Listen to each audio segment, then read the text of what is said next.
Yama committee റിപ്പോർട്ടിൽ കേസെടുത്ത് അന്വേഷണം വേണമെന്ന ഹർജിയിൽ ഹൈക്കോടതി ഇടപെടൽ. റിപ്പോർട്ടിന്റെ പൂർണ്ണരൂപം മുദ്രവെച്ച കവറിൽ ഹാജരാക്കണം. വനിതാ കമ്മീഷനെയും കക്ഷി ചേർത്തു. സ്വമേധയാ കേസെടുക്കുന്നതിൽ നിയമതടസ്സമില്ലെന്ന് മന്ത്രി KN ബാലഗോപാൽ. റിപ്പോർട്ട് പൂഴ്ത്തിവെച്ചത് ഗുരുതര കുറ്റമെന്ന് പ്രതിപക്ഷ നേതാവ്.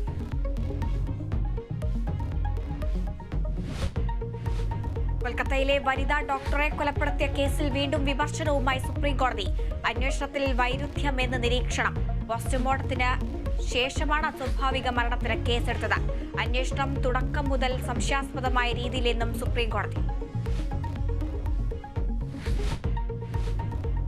പോലീസിന്റെ നേട്ടങ്ങളുടെ ക്രെഡിറ്റ് മറ്റുള്ളവർ കൊണ്ടുപോവുകയാണെന്ന ADGP MR അജിത് കുമാർ. വയനാട്ടിൽ പോലും ആദ്യം എത്തിയത് പോലീസ് സേനാംഗങ്ങൾ. പോലീസിന് ഫോട്ടോ എടുക്കാനുള്ള ആളില്ലെന്നും ADGP. സർക്കാരിന്റെ പോലീസ് നയത്തിൽ വെള്ളം ചേർക്കാൻ ശ്രമിച്ചാൽ നടപടിയെന്ന് മന്ത്രി K രാജൻ. കഴക്കൂട്ടത്ത് നിന്ന് കാണാതായ 13-കാരിയെ തിരിച്ചെത്തിക്കാൻ പോലീസ് സംഘം വിശാഖപട്ടണത്തിലേക്ക്. കുട്ടിയെ ഉടൻ കേരളത്തിലെത്തിക്കും. കുടുംബത്തിന് കൈമാറും. വൈദ്യപരിശോധനയ്ക്കും കൗൺസിലിംഗിനും ശേഷം.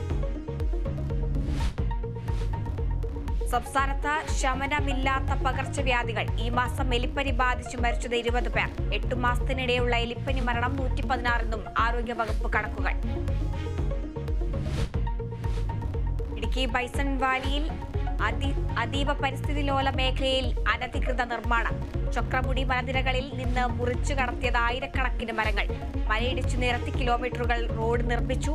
പരാതികൾ ലഭിച്ചിട്ടും കണ്ടില്ല എന്ന് നടിച്ച് റവന്യൂ അധികൃതർ.